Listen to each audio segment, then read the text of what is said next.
Il y a un peu plus d'un an... Oh, j'ai oublié de dire salut toi. Salut toi. Donc, il y a un peu plus d'un an, Science et Vie a sorti un article, a sorti tout un numéro d'ailleurs, très bien fait sur la méditation et l'hypnose et les réelles répercussions sur la santé. Et il y avait notamment une partie sur les addictions et le tabac, sachant que l'hypnose est une technique de choix pour la plupart des gens pour arrêter de fumer. Et ça a fait un tollé dans, dans le milieu de l'hypnose. Moi, ça m'a beaucoup fait rire. Ça a fait un tollé parce que, en gros, Science et Vie disait qu'il n'y avait pas de preuves scientifiques comme quoi l'hypnose marchait mieux que certaines autres techniques pour arrêter le tabac. Et d'ailleurs, c'était plutôt le contraire, je crois. Donc c'était vraiment très drôle. Il y a plein de gens qui étaient très très énervés. Donc là, je vais lire un extrait de cet article parce que de toute façon, je n'aurai que le début. Je suis pas abonnée à Science et Vie. Guérir par la pensée, promesse sérieuse ou pensée magique. Observer les effets physiologiques bien réels de la méditation ou de l'hypnose est une chose, traduire ces effets en traitement thérapeutique en est une autre, d'autant plus que l'incertitude règne. Il nous manque un cadre méthodologique et théorique solide pour étudier et valider ces effets physiologiques, reconnaît à propos de la méditation le neuroscientifique Antoine Lutz. Une incertitude dont la médecine s'accommode mal, car qui dit thérapie dit efficacité dûment prouvée, suivant des règles d'évaluation strictes, comme c'est le cas lors des essais cliniques. Sachant que les plus exigeants, qui garantissent la meilleure démonstration d'effet ou d'absence d'effet, sont ceux dits randomisés en double aveugle avec contrôle actif, on comprend que dalle. Le principe, les participants sont répartis aléatoirement, randomisés, en deux groupes. L'un reçoit le traitement à évaluer, l'autre le contrôle actif, un placebo par exemple, un comprimé sans aucune substance active. Ni la participante ni les médecins chargés d'évaluer la réussite du traitement ne connaissent la vérité. C'est le principe du double aveugle. Donc, deux choses sur cet article de Science et Vie. Concernant les addictions, il y a quelque chose dont on s'est rendu compte il n'y a pas très très longtemps aussi. Je pense que je vais essayer de mettre le lien de la vidéo TEDx sur le sujet. Je le note pour pas l'oublier, évidemment, comme à chaque vidéo. TEDx Addiction. En fait, il y a eu un TEDx qui est sorti sur le sujet de quelqu'un qui a étudié très très fort les addictions et d'ailleurs l'addiction à la drogue, je crois, c'était la cocaïne. Il y a eu une étude qui était sortie au tout départ pour dire que voilà, la cocaïne c'était l'héroïne, en tout cas les drogues c'était quelque chose de très très très dangereux et que voilà, on avait fait une étude sur des rats pour dire que entre l'eau et l'héroïne, les rats préféraient prendre l'héroïne et après se laisser mourir, ce genre de choses. Et beaucoup plus tard, il y a une autre étude qui a été mise en place avec les mêmes sujets, sauf qu'on a changé les conditions. Dans la première expérience, il y avait un rat dans une cage sans rien avec de l'eau et de l'héroïne et systématiquement il allait prendre la drogue, voilà, et ça commençait son addiction. Dans l'autre expérience qu'on a fait beaucoup plus tard, il y avait une cage avec l'eau, avec l'héroïne, et puis il y avait d'autres rats qui pouvaient se sociabiliser, il y avait des labyrinthes, des jeux, etc. etc. Et dans ce contexte-là, le rat n'allait pas prendre d'héroïne et ne devenait pas addict à cette substance. Et du coup, on s'est rendu compte que l'addiction n'était pas seulement un processus physiologique, parce qu'évidemment, il y a certains cerveaux qui sont plus vulnérables que d'autres à l'addiction. Notamment si vous avez des parents qui sont sujets à des addictions et ce genre de choses, il y a certaines personnes qui sont plus sujettes aux addictions que d'autres. Et aussi, il y a aussi l'environnement qui est à prendre en compte, et l'environnement social. Et d'ailleurs, il y a souvent, j'avais eu une amie qui était venue me parler à ce sujet en me disant, voilà, moi je viens quand même d'une famille où il y a beaucoup d'addicts. Mon père est addict, voilà, dans ma famille il y a quand même des gros alcooliques, ma mère a été alcoolique aussi, voilà, plein de choses et je comprends pas pourquoi moi, ayant eu une vie aussi difficile que ça, je suis pas tombée là-dedans. Et s'il y a quelque chose à prendre en compte dans l'addiction, c'est bien ça. D'une part, il y a l'environnement. Faut savoir que cette fille-là, elle a fait beaucoup de sport, elle a traîné dans des milieux qui étaient pas très prônes aux addictions, hein, finalement. Dans le milieu sportif, à part être addict au sport, on n'est pas beaucoup addict à l'alcool ou aux drogues. Enfin, ça agit contre les performances sportives, donc de manière générale, on n'en prend pas trop quand on fait du sport.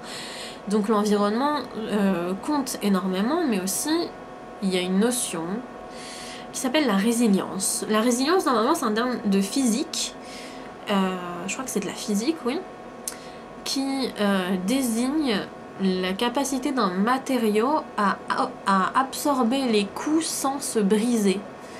Et on a réutilisé ça en psychologie, ou je crois que c'était plutôt de la psychanalyse, pour désigner le fait que la résilience, c'est en fait la capacité d'un individu à pouvoir utiliser des événements traumatiques ou perçus comme négatifs pour en faire quelque chose de positif dans sa vie. Et la résilience, la capacité de résilience, c'est quelque chose qui est hyper important dans les addictions, parce que c'est pas parce qu'on est addict pendant des années qu'on ne peut pas sortir de son addiction. C'est pas parce qu'on a un environnement qui est prône à l'addiction qu'on ne peut pas en sortir et changer d'environnement, et c'est pas parce qu'on a 2 parents qui sont addicts qu'on va devenir addict aussi. Il y a tous ces facteurs qui sont à prendre en compte. Il y a la génétique, il y a l'environnement, il y a le comportement. Et quand on a ces 3 facteurs-là en compte, on a plus de vulnérabilité à être addict, c'est sûr, mais on ne l'est pas systématiquement. Donc, vraiment, voilà. Quand on est addict, il y a forcément un des facteurs qui entre en jeu, ou les 3 généralement, et quand on ne l'est pas, et quand on a les 3, on n'est pas forcément addict. Voilà, c'est pas... il n'y a pas forcément un lien de cause à effet qui est... comment dire, systématique, quoi. C'est pas systématique. Donc, voilà, dans le cadre de l'addiction et de l'hypnose, ce que je veux dire aussi, c'est que bien sûr que dans l'hypnose, il y a une part d'effet placebo, et j'en ai parlé beaucoup dans mes vidéos. L'effet placebo, généralement, ça représente 30%, 30 à 40%, et ça va jusqu'à 60-70% dans certaines maladies. 30% de réussite de la thérapie. C'est-à-dire que si je crois à l'efficacité d'une technique sur la guérison de quelque chose chez moi, et il y aura un effet de placebo qui sera de 30%. J'aurai 30% de plus de guérir si j'y crois. Donc ça, c'est incroyable. Et 60 à 70%, ça représente 60 à 70% dans certaines maladies comme la dépression. Donc c'est fou. Le simple fait d'y croire, de croire en sa propre guérison, ça peut représenter 70% de la réussite de ma thérapie. C'est dingue. Et dans les addictions, c'est très prégnant aussi. Le fait de savoir au fond qu'on va ne plus être addict, qu'on va guérir, qu'on va être sobre, qu'on va être en état de sevrage permanent. Pas en état de sevrage, qu'on sera sobre, permanent, je veux dire. Oui, c'était ça le bon mot. Le fait de savoir, d'avoir non seulement la certitude qu'on va s'en sortir, mais en plus la capacité de savoir qu'on est capable, ça peut représenter un pourcentage qui est énorme de réussite. Donc non seulement le fait de croire en l'hypnose, même si ça n'est pas prouvé scientifiquement, il y a un effet placebo qui est énorme, mais en plus on peut complètement changer d'environnement et faire en sorte que l'addiction soit moins prégnante et que ça soit plus un mécanisme qu'on utilise pour ne plus se sentir, pour se sentir bien. Et d'ailleurs dans l'addiction on en parle peu, mais il y a une notion qui est aussi très importante, c'est la notion de dissociation. La dissociation, c'est le fait de se sentir en dehors de son corps et voilà, de ne pas être maître de ce qu'on est en train de faire, enfin de ne pas s'en sortir, de se sentir complètement à l'intérieur d'une situation. Et on peut se dissocier pour ne pas ressentir la douleur, par exemple. C'est ce que font la plupart des gens qui ont des addictions. C'est-à-dire que ils utilisent l'alcool pour s'endormir, pour ne pas penser à certaines choses qui ont été traumatiques dans leur passé, pour voilà, ne pas être malheureux. Et ça entraîne une espèce de spirale négative qui fait que ils boivent, du coup ils sont malheureux de boire. Du coup, plus ils sont malheureux de boire, plus ils ont besoin d'être dissociés. Du coup, plus ils boivent, et puis plus ils sont malheureux, et puis etc. etc. Et du coup, effectivement, l'hypnose c'est pas assez. Il faut trouver un praticien qui non seulement propose cet outil qui est fort utile, qui est magnifique pour calmer les émotions, pour être plus concentré sur soi, pour être en pleine conscience, pour savoir si on a vraiment besoin de ça, si on a besoin plutôt de réconfort, si on a besoin plutôt d'autre chose, de se changer les idées, etc. etc.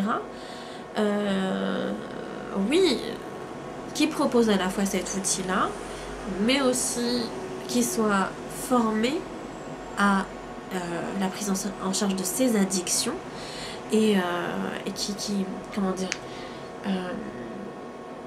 donc qui soit formé à la prise en charge de ses addictions et qui propose autre chose quand même, pas seulement de l'hypnose, aussi voilà, qui propose, j'en sais rien, de changer d'environnement, de faire des petits exercices chaque semaine pour se sentir un petit peu mieux, pas seulement des exercices d'auto-hypnose, mais aussi des exercices comportementaux, comme reprendre un loisir, comme, je sais pas, le soir, manger autre part, plutôt que de manger chez soi et d'avoir besoin de s'assommer avec de l'alcool pour s'endormir, pour ce genre de choses. Et du coup, c'est très important, voilà, d'avoir quelqu'un qui est formé, qui est aussi bienveillant, parce que les phases de rechute, ça peut arriver dans les addictions, et il faut être bienveillant avec soi-même et avoir un thérapeute qui est bienveillant aussi, et quelqu'un en qui on a confiance. Donc voilà, je pense que j'ai tout dit sur le sujet. Si tu penses que je suis justement ce thérapeute, ce praticien qui peut t'aider, ce coach qui peut t'aider directement à sortir de ton addiction, à mieux te comprendre, mais aussi en qui tu peux avoir confiance, j'ai un lien Calendly dans la description sur lequel tu peux cliquer pour réserver un créneau horaire pour que je t'appelle directement. Et l'appel est complètement gratuit, et lors de cet appel, moi je vais te poser plein de questions pour savoir quelle est la nature du problème, et si je peux résoudre ça, ou si j'ai le temps d'aider aussi comprendre ta personnalité pour voir si tu as vraiment envie de t'investir et vraiment envie d'avancer. Et si tous ces paramètres sont requis et que toi tu me fais confiance et que tu penses que je suis quelqu'un de bienveillant et que tu as vraiment envie de t'investir psychologiquement et financièrement, évidemment, parce que un coaching c'est pas gratuit, et on va pouvoir travailler ensemble. Voilà. En tout cas, l'appel est complètement gratuit et ça permet de savoir où on en est, si on a vraiment besoin d'un coaching ou pas, si on a vraiment besoin d'être accompagné ou pas, et ce genre de choses. Voilà. Et sinon, tu peux t'abonner à ma chaîne, laisser un like, poster un commentaire et t'inscrire aussi à ma newsletter sur mon site internet pour être mis au courant de toutes les actualités et surtout les actualités de la chaîne YouTube. Voilà, c'est tout. C'est tout. Je te dis à plus alors. Allez, bisous.